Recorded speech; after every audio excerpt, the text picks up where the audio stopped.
하나님의 말씀 레위기 26장입니다. 레위기 26장 1절부터 3절까지만 읽겠습니다. 레위기 26장 1절부터 3절 우리 한 목소리로 합독하겠습니다.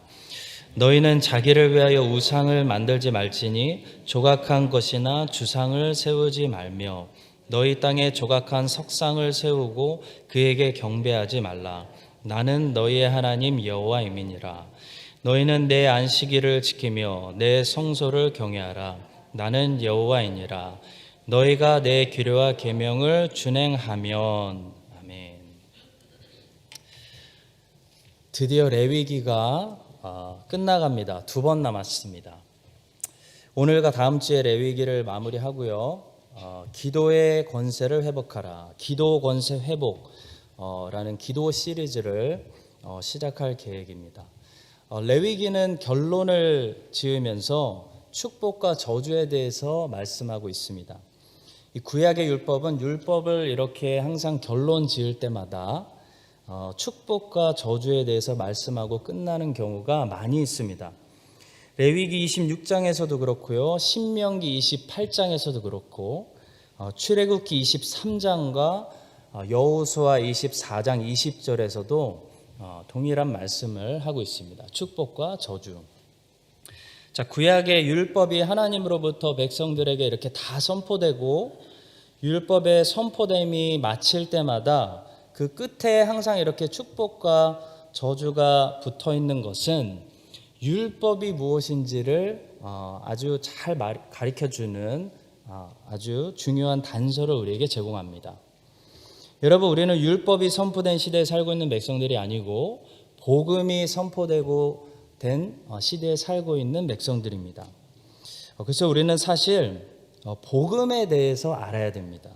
복음이 무엇인지, 참된 복음이 무엇인지, 복음을 알고 누리고 그것을 가르치고 선포해야 됩니다. 제가 요즘 로마서에 대해서 허브 모임을 통해 계속 말씀을 드리듯이 사탄은 참된 복음을 가리기 위해서 비슷한 복음, 가짜 복음, 다른 복음을 세상에 많이 만들어내기 때문에 우리는 성경이 말씀하는 참된 복음이 무엇인지 아는 일에 힘써야 됩니다. 자, 사탄이 왜 그렇게 목숨을 걸고 이 복음을 가리려고 할까요? 왜냐하면 사도 바울이 얘기한 것처럼 복음 안에는 사람을 구원하는 하나님의 능력이 있기 때문입니다. 자, 여러분과 저는 복음으로 구원받고 복음을 전하라고 여기 살고 있는 복음의 일꾼들입니다. 자, 그런데 이 복음을 알려면 구약의 율법을 어느 정도 공부할 필요가 있다는 겁니다.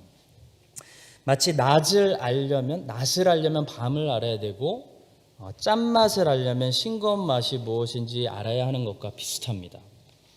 자, 하나님이 구약의 율법을 주신 이유는 신약의 복음을 주시기 위함이었습니다. 구약의 율법을 알아야 신약의 복음이 왜 좋은 소식인지를 충분히 깨닫게 됩니다. 율법은 우리에게 좋은 소식을 주지 않습니다. 율법은 우리에게 나쁜 소식을 줍니다. 우리는 율법을 통해 먼저 나쁜 소식이 무엇인지를 충분히 느껴야 됩니다. 그래야 복음을 주셨을 때 이 복음이 얼마나 좋은 소식인지, 얼마나 반갑고 감사한 소식인지를 누릴 수가 있습니다. 자, 우리는 지금 구약의 성경을 거꾸로 살펴보면서 율법을 공부하고 있습니다. 우리가 율법을 공부하는 이유는 율법을 우리에게 적용시키기 위해서가 아니라 율법을 통해 복음을 더 잘 알고 복음을 우리의 삶에 적용시키기 위해서입니다. 자, 가끔 구약의 주석이나 구약의 해석을 살펴보면서 마음이 답답해질 때가 있었습니다. 왜냐하면 구약의 율법을 신약의 복음의 빛으로 해석한 다음에 바른 적용을 해야 되는데요. 구약의 율법을 신약의 복음의 빛으로 해석하지 않고 그대로 적용시켜버리면 유대인들이 했던 율법주의가 탄생되기 때문입니다. 자, 오늘 여러분과 저는 레위기 26장에 나와 있는 이 축복과 저주에 대해서 살펴보고 있는데요. 잘 아는 말씀이실 것입니다. 자, 여러분들 이 말씀을 읽으시면서 평소에 어떻게 적용시켰습니까? 이 말씀을 우리에게 그대로 적용시켜서 내가 오늘부터 하나님 말씀대로 철저하게 살면 하나님이 여기 나와 있는 복들을 내게 주시고, 내가 하나님 말씀대로 살지 못하면 여기 나와 있는 저주들이 내게 임할 것이다. 이런 식으로 생각하시거나 적용하시면 큰일 납니다. 자, 그렇게 적용하라고 레위기 26장, 신명기 28장이 오늘날 우리 앞에 있는 것이 아닙니다. 자, 구약은 신약으로 해석되어져야 합니다. 따라서 축복과 저주가 적혀 있는 이런 말씀들, 자, 이런 말씀을 오늘날 우리들에게 어떻게 적용할 수 있는지, 이 말씀은 오늘을 살고 있는 우리 크리스천들에게 뭐라고 말씀하는지 몇 가지만 오늘 살펴보도록 하겠습니다. 자, 첫 번째로 레위기 26장 말씀은 사실 우리들에게 너희들은 그래서 은혜가 필요하다라는 메시지를 주고 있습니다. 자, 아까 말씀드린 대로 구약에서 율법의 선포가 끝날 때마다 그 마무리로 이렇게 축복과 저주의 두 가지 길을 항상 보여주고 있는 데에는 아주 중요한 이유가 있습니다. 자, 이것은 그만큼 율법이라는 것이 조건적인 언약이라는 것을 보여주는 겁니다. 컨디셔널 커버넌트라는 겁니다. 자, 그래서 축복과 저주를 말씀하시면서 하나님께서 자주 사용하시는 단어가 있습니다. 바로 만약이라는 단어입니다. if, 만약이라는 단어입니다. 한국어 성경은 번역이 없을 수도 있는데 영어를 보면 정확합니다. 3절을 보겠습니다. 너희가 내 규례와 계명을 준행하면 If you follow my decrees and are careful to obey my commands, 너희들이 만약에 이 모든 율법들을 지키면 컨디셔널, 조건적인 언약이라는 겁니다. 자, 무엇을 약속하시는 거죠? 이 모든 복을 너희에게 주겠다. 조건적인 복입니다. 어떤 내용이죠? 땅이 결실하고 안전하고 평화가 있고 자연재앙이 오지 않고 전쟁의 승리 등등입니다. 너무나 우리의 귀가 솔깃한 그런 복입니다. 자, 이스라엘이 만약에 하나님 율법을 잘 지키면 이런 복을 주시겠다는 조건적인 약속입니다. 컨디션이 있습니다. 자, 조건적인 약속이기 때문에 만약에 못 지킬 경우에 대해서도 말씀하시죠. 그것이 14절부터 시작합니다. 14절 보시기 바랍니다. 그러나 너희가 내게 청정하지 아니하여 이 모든 명령을 준행하지 아니하면 But if you will not listen to me and carry out all these commands, 만약에 너희들이 율법을 지키지 않으면 반대로 이런 모든 저주들을 너희가 받을 것이다 하시면서 저주에 대해서 말씀하시는데요. 주목하실 것은 저주의 내용이 축복의 내용보다 항상 더 길다는 겁니다. 아마 눈치채셨을 겁니다. 성경을 많이 읽으시는 분들은. 자, 여러분, 하나님께서 모세를 통해 저주의 내용을 축복의 내용보다 더 디테일하고 훨씬 더 많이 기록하신 이유가 있습니다. 그 이유를 오해하시면 안 돼요. 자, 신명기 28장을 펼쳐보시면 그 차이가 더 분명하게 드러납니다. 한번 신명기 28장을 보실 분들은 한번 펼쳐보시기 바랍니다. 신명기 28장에서는 순종해서 받는 복보다 불순종했을 때 받는 저주가 거의 2배입니다. 자, 왜 하나님께서 이런 질문을 던져봐야 돼요? 긍정적인 것보다 부정적인 것을 이렇게 2배가량이나 말씀하셨을까? 여러분, 하나님 마음이 혹시 삐뚤어져 가지고 우리가 축복을 받는 것보다 저주받기를 더 원하셔서 그렇게 하신 거 절대로 아닙니다. 자, 왜 저주의 약속이 축복의 약속보다 훨씬 더 디테일하고 많이 기록되어 있냐면요, 분명히 그렇게 될 것이기 때문입니다. 이것이 구약의 메시지입니다. 자, 성도 여러분, 구약이 말하고자 하는 것은 이런 것입니다. 분명히 2가지 길이 있기는 있는데, 분명히 나는 2가지 길을 열어놓았는데 너희들은 한 사람도 빼지 않고 모두 이쪽 길로 갈 것이다. 이것이 구약의 메시지입니다. 자, 내가 적극적으로 도와주지 않으면, 내가 만약 내 의지로 너희들을 도와주지 않고 너희들의 의지로 선택하도록 내버려 두면 너희들 중에 단 한 사람도 이 길로 걸어가서 축복을 받을 수 있는 사람이 한 사람도 없을 정도로 너희들은 심각하게 망가졌다. 너희들은 나의 적극적인 도움이 필요하다. 너희들은 한마디로 은혜가 필요하다. 이것이 구약이 지금 말하고자 하는 메시지입니다. 자, 성도 여러분, 레위기 26장을 펼쳐놓고 내가 이제부터 열심히 율법을 지켜서 여기 약속된 축복을 받아야지 노력하지 마시기 바랍니다. 자, 여러분들은 100% 실패해서 무엇을 받게 되냐면 지키지 못했을 때 받게 되는 이스라엘이 받았던 거기 적혀 있는 저주를 받게 된다는 겁니다. 이것이 율법의 메시지입니다. 자, 여러분, 구약은 이렇게 우리에게 우리가 얼마나 하나님의 도움이 필요하고 우리의 의지가 얼마나 갓난아기의 의지같이 연약하고 따라서 우리가 얼마나 하나님의 은혜가 필요한 존재인지를 먼저 깨닫게 해준 다음에 신약에서 우리에게 복음을 소개합니다. 자, 여러분, 복음이 제시된 이후로 2000년 동안 이 땅에서는 아직도 계속해서 지속적으로 일어나고 있는 영적 전쟁이 있어요. 바로 복음과 율법의 싸움입니다. 자, 사도 바울이 복음을 전했더니 유대주의자들이 가서 그 위에 다른 복음을 또 전했습니다. 유대주의자들은 구원의 조건으로 율법을 강조했습니다. 인간의 행위를 강조한 거죠.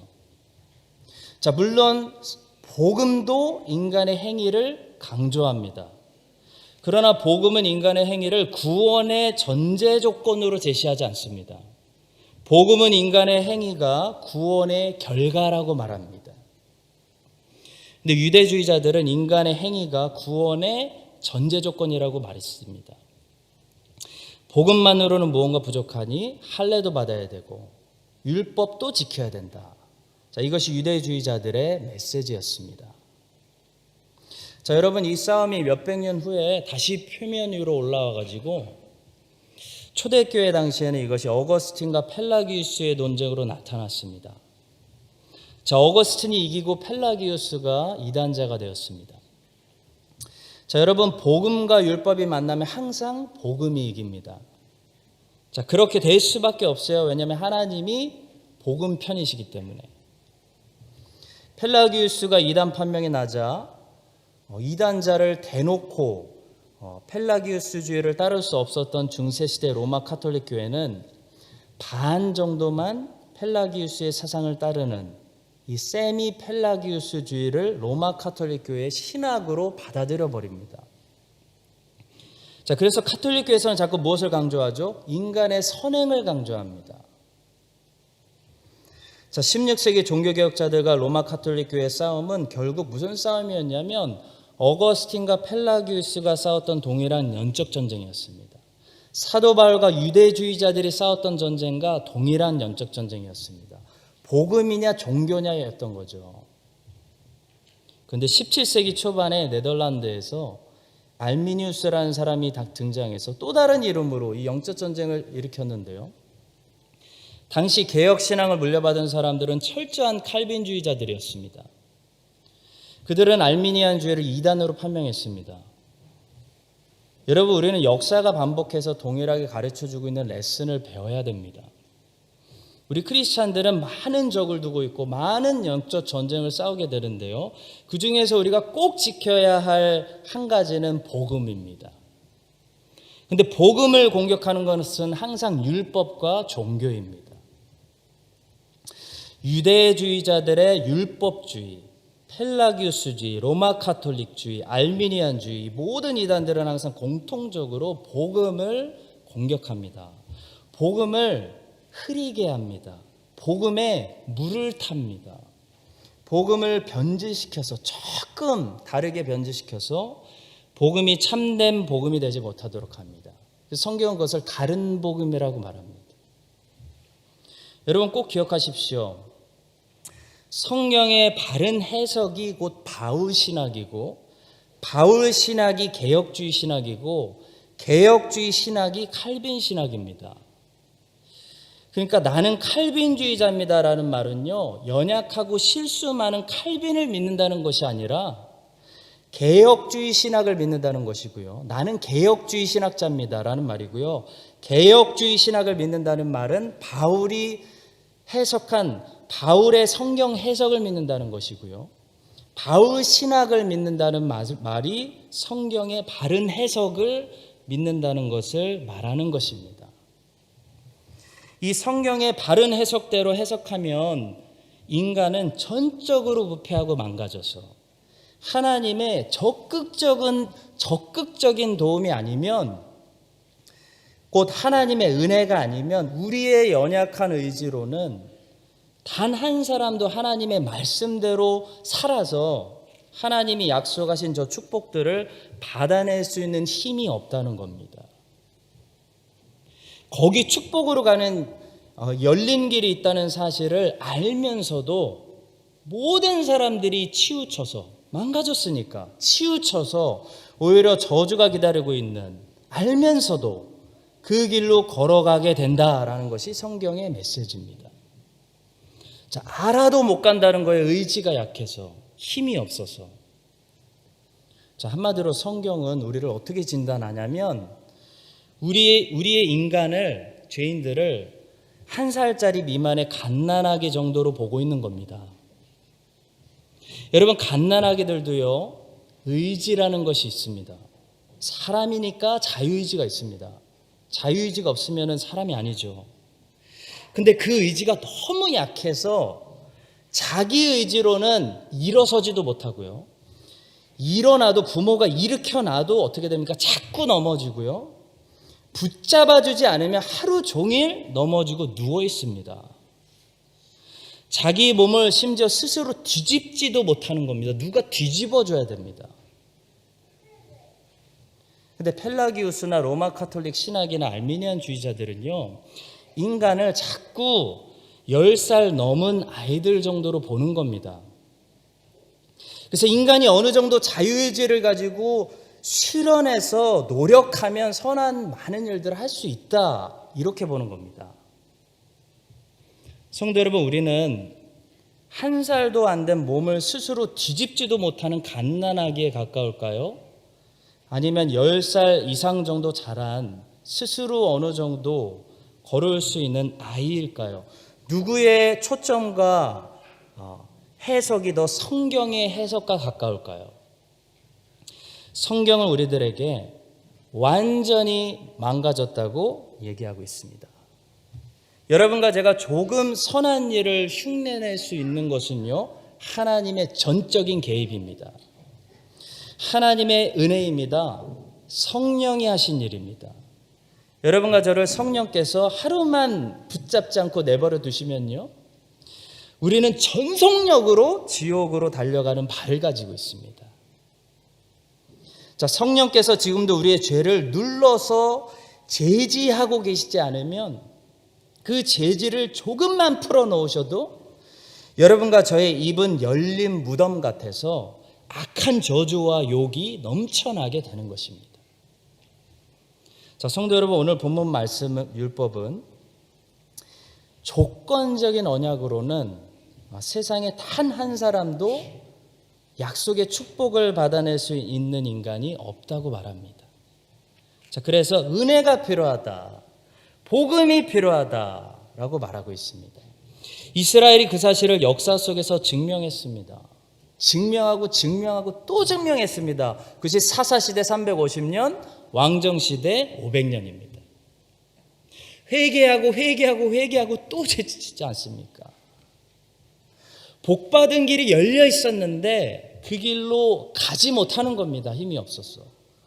결국 끝까지 구부러지는 길로 가서 심판받고 저주받는 길로 갔습니다.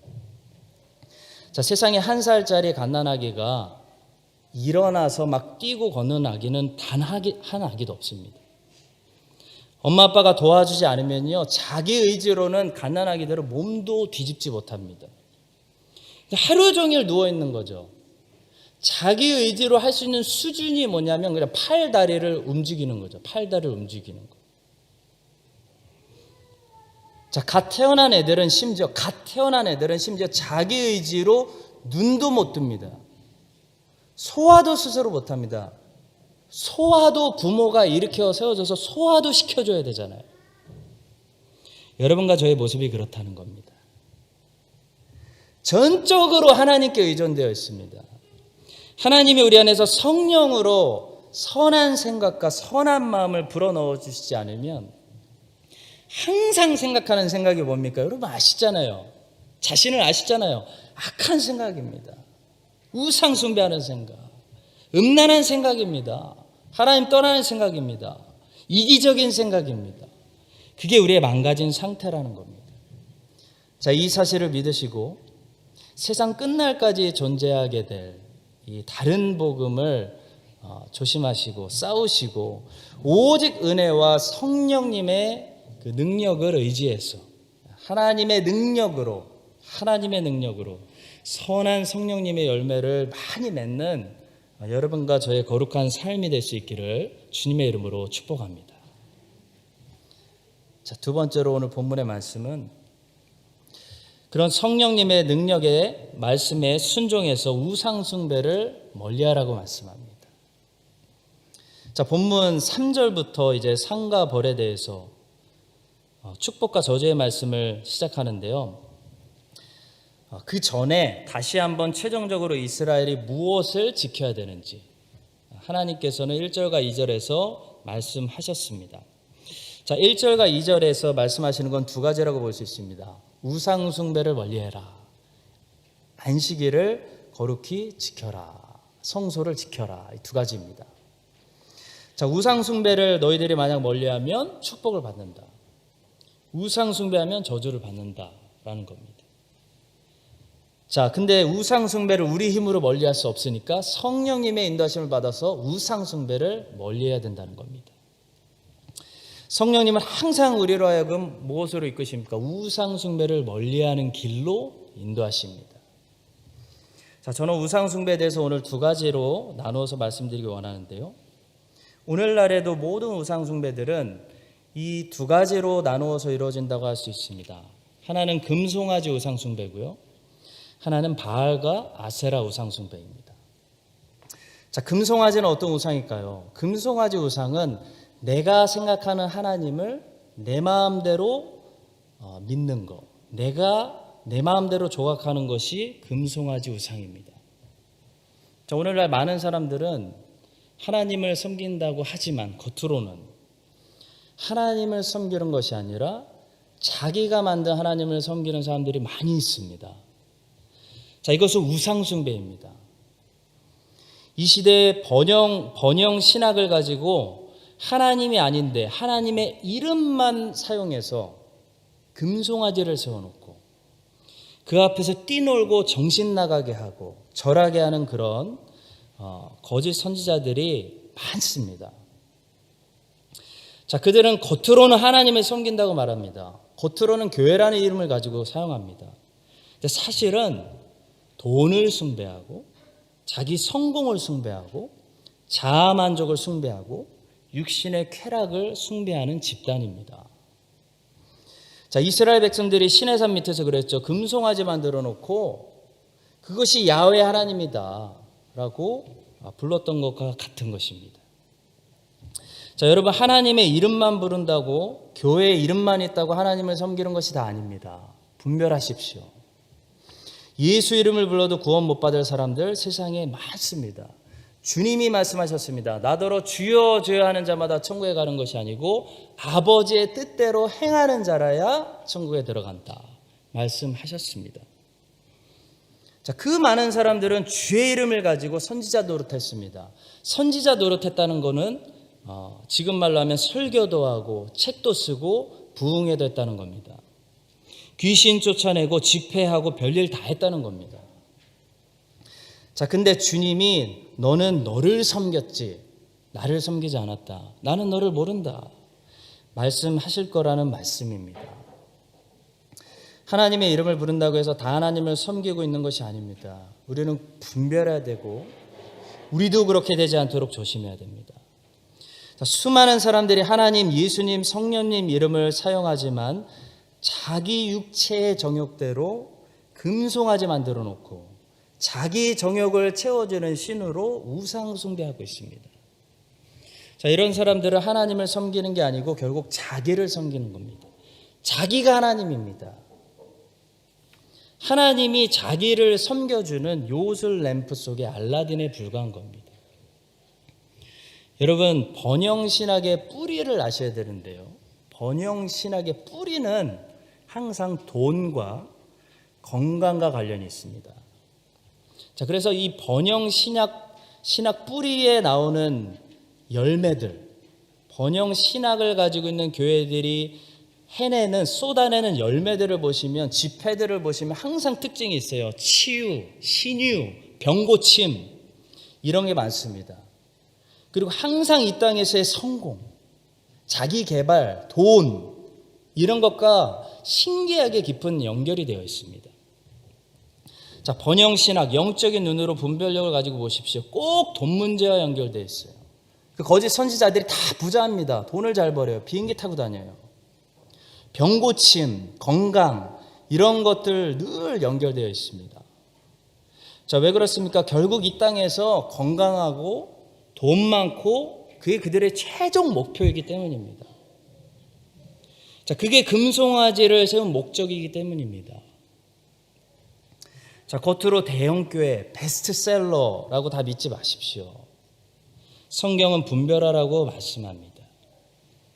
자, 두 번째는 바알과 아세라 우상이죠. 풍요와 섹스의 신입니다. 오늘날 수많은 사람들이 성적으로 쾌락을 채우는 일에 빠져 있고, 더 잘 먹고 더 많이 쓰고 더 많은 곳에 다니는 풍요로움을 신으로 숭배하고 있습니다. 그것이 우상 숭배입니다. 자, 영적으로 보시면 오늘날에도 바알과 아세라 신들이 사라진 것이 절대로 아닙니다. 자, 오늘날에도 왕정 시대와 같이 하나의 백성들이 이 바알과 아세라만 보면 마구 흔들립니다. 정신을 못 차립니다. 하나의 말씀을 잘 배웠다가도 다 잊어버립니다. 그만큼 풍요로움과 이 성적인 유혹이라는 것은요, 우리 육체의 본질을 건드리는 굉장히 무서운 유혹입니다. 자, 아합의 시대의 바알과 아세라는 고개만 돌리면 있었습니다. 고개만 돌리면 바알과 아세라가 보였습니다. 이세벨이 그렇게 뿌려놨기 때문입니다. 여러분, 오늘날도 고개만 돌리면 우리 눈앞에 매일 바알과 아세라가 보입니다. 제가 장담하겠습니다. 여러분들은 오늘도 많이 바알과 아세라를 보고 여기 오셨습니다. 자, 그럴 때 엘리야가 어떻게 했는지, 이런 세상에서 엘리야가 어떻게 살았는지, 엘리야의 삶에 주목하라고 성경은 가르칩니다. 자, 고개만 돌리면 바알과 아세라가 보이는 이런 시대 속에서 엘리야는 하나님의 음성을 들었습니다. 하나님은 엘리야에게 계속 말씀하실 수 있었고, 엘리야는 그 하나님의 말씀을 계속 드러내고 있었습니다. 그는 경건했습니다. 그는 하나님 앞에 구별되어 있었습니다. 세상 사람들이 구별된 그를 알아봤습니다. 저 사람은 옷차림부터 뭔가 다르다, 거칠다, 알아봤습니다. 사실 세례 요한은 엘리야를 모델로 하고 있는 캐릭터죠.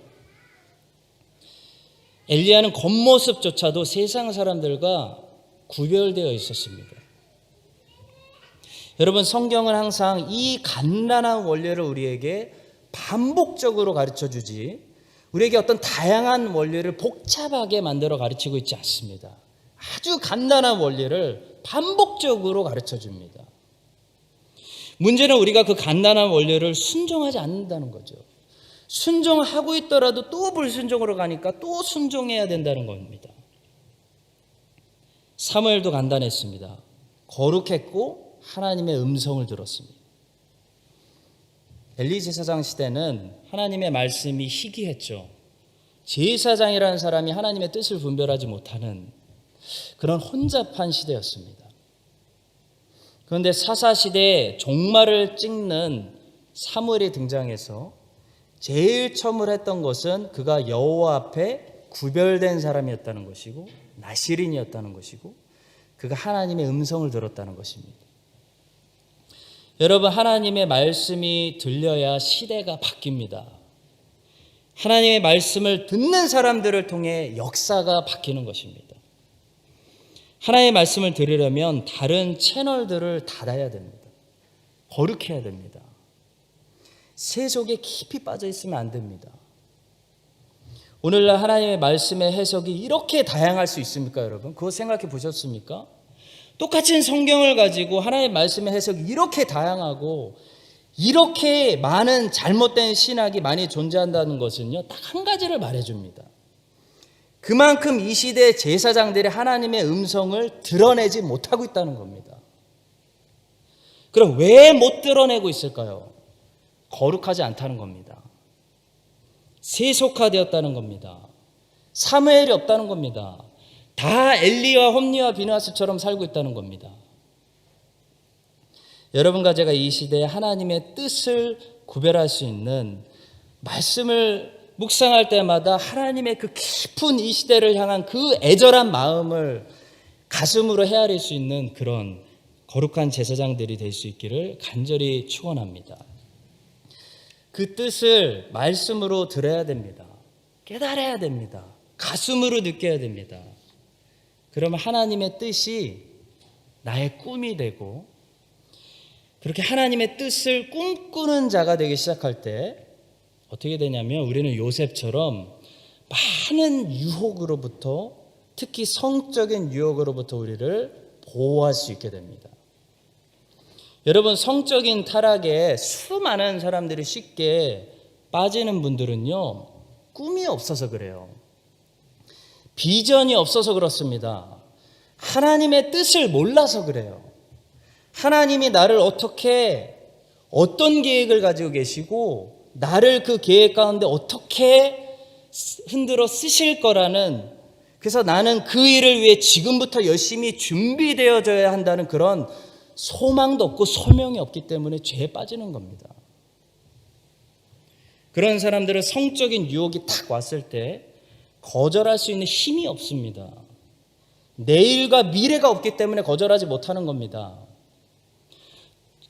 저쪽에 오퍼를 거절하려면요, 내가 더 좋은 오퍼를 가지고 있어야 됩니다. 여러분, 요셉은 하나님이 주신 꿈이라는 하나님의 계획이라는 더 좋은 오퍼를 가지고 있었기 때문에 성적인 쾌락이라는 오퍼를 거절할 수 있는 거예요. 여러분, 죄는 항상 익스체인지 하는 겁니다. 익스체인지 하는 겁니다. 뭔가를 주고 받는 것입니다. 우리가 죄의 쾌락을 받고 선택하면요, 우리는 우리의 것을 하나씩 내어주고 있는 거예요. 사탄이 그걸 가져가는 겁니다. 우리가 깨닫지 못해도. 하나는 주고 하나를 가져가는 겁니다. 죄의 쾌락을 우리에게 주고 5분 10분도 안 걸리는 죄의 쾌락을 우리에게 주고 영원한 생명을 가져가고 약속을 가져가고 축복을 가져가고 미래와 꿈을 가져가는 겁니다. 여러분, 하나님의 계획과 하나님의 뜻이 여러분들에게 여러분들이 죄와 바꿀 수 없는, 죄를 뿌리칠 수 있는 그런 빼앗길 수 없는 꿈이 될 수 있기를 축복합니다. 그 꿈을 꾸면요, 그 꿈이 우리를 죄의 유혹으로부터 지켜줍니다. 그리고 꿈이 있어야 기도합니다. 왜 요즘 세대 아이들이 점점 기도를 못할까요? 소원이 없는, 미래가 없는 세대여서 그렇습니다. 원하는 게 없어요. 원하는 게. 꿈이 없어요. 그러니까 기도를 안 합니다. 여러분, 기도를 하려면 원함이 있어야 돼요. 바람이 있어야 됩니다. 소원이 있어야 됩니다.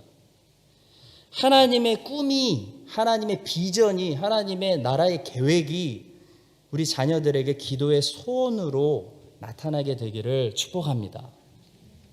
이렇게 금송아지가 가득하고 고개만 돌리면 바알과 아세라 우상이 가득한 이런 세상 속에서 여러분과 제가 사무엘과 엘리야와 같은 승리하는 삶을 살 수 있게 되기를 주 예수님의 이름으로 간절히 축원합니다.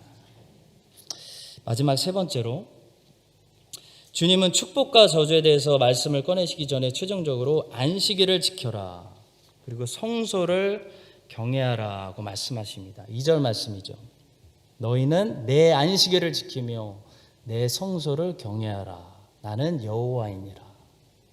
자, 안식일을 거룩히 지키라는 말씀은 시간을 거룩히 구별하라는 말씀이고, 성소를 경외하라는 말씀은 장소를 거룩히 구별하라는 말씀입니다. 시간과 장소를 거룩히 구별하여 하나님을 만나라, 하나님을 찾아라, 그런 말씀으로 저는 해석합니다. 자, 저는 신학을 늦게 시작했습니다. 30살에 29살에 부름받아서 갑자기 직장인에서 신학교 학생이 됐습니다. 그래서 지난 10년 동안 열심히 하나님을 알려고 성경을 공부했고, 성경을 공부하려고 독서를 많이 했습니다. 부교육자 10년 동안 사역도 열심히 했지만 솔직히 말씀드리면 사역보다도 공부하는 일을 개인적으로 더 많이 했습니다. 근데 저는 그게 맞다고 생각합니다. 여러분, 목회자는 공부해야 됩니다. 목회자가 하나님을 아는 만큼 하나님이 흘러가기 때문입니다. 그래서 지난 10년 동안 공부를 많이 했는데요. 담임 목사가 된 후로 11월부터 계산하면 이제 9개월 됐는데 늘 공부를 더 충분히 더 하고 싶다는 그 목마름을 제가 느끼고 있었습니다. 그래서 기도하다가 지혜를 주셔서 일주일에 한 번씩 철야 공부를 하기로 제가 결단을 했습니다. 그래서 지난 금요일부터 혼자 시작했습니다. 지난주 금요일에 혼자 교회에 와서 새벽 4시까지 공부했습니다. 공부하면서 기도하고 경건의 시간을 가졌습니다. 너무 행복했습니다. 막 채워지는 듯한 그런 시간이었습니다. 자, 물론 저도요, 제 사랑하는 아이들, 제가 제 아이들을 얼마나 사랑하는지 보이지 않습니까? 네. 사랑하는 아이들과 아내와 함께 따뜻하게 집에서 자는 게 편합니다. 교회 밤에 오면 화장실 갈 때 무서워요. 정말 무섭습니다. 괜히 외롭고 막 서러운 생각도 듭니다. 내가 나이 40 돼서 지금 무슨 유학생도 아니고 여기 와서 뭐 하고 있는 건가? 근데 하나님을 더 만나고 싶어서 하나님을 찾으니까요, 하나님이 채워주시는 은혜가 있습니다. 솔직히 이번 주에도 저는 이제 제가 여기 목회를 끝날 때까지 매주 금요일 합니다. 솔직히 이번 주에도 금요일이 너무 기다려져요. 빨리 왔으면 좋겠습니다. 사랑하는 성도 여러분, 저는 제가 부족함을 느끼기 때문에 하나님의 은혜를 향해서 발버둥을 치고 있다는 것을 말씀하는 겁니다. 여러분들도 혹시 여러분들에게 맡겨진 그 인생을 살아가시기에, 그 소명을 감당하시기에 저처럼 부족하다, 내가 부족하다, 감당이 안 된다라고 느끼신다면 발버둥 치셔야 됩니다. 하나님을 찾으십시오. 우리에게 하나님이 있지 않습니까? 시간과 공간을 만들어서라도 하나님을 찾아야 됩니다. 우리의 시간과 공간을 잡아먹고 있는 것들 없애는 건 당연한 거고요. 모든 시간과 공간을 주님의 일로 다 채운 후에도 모자라고 부족하다고 느끼면 밤이라도 새야 됩니다. 일주일을 8일처럼 사셔야 됩니다.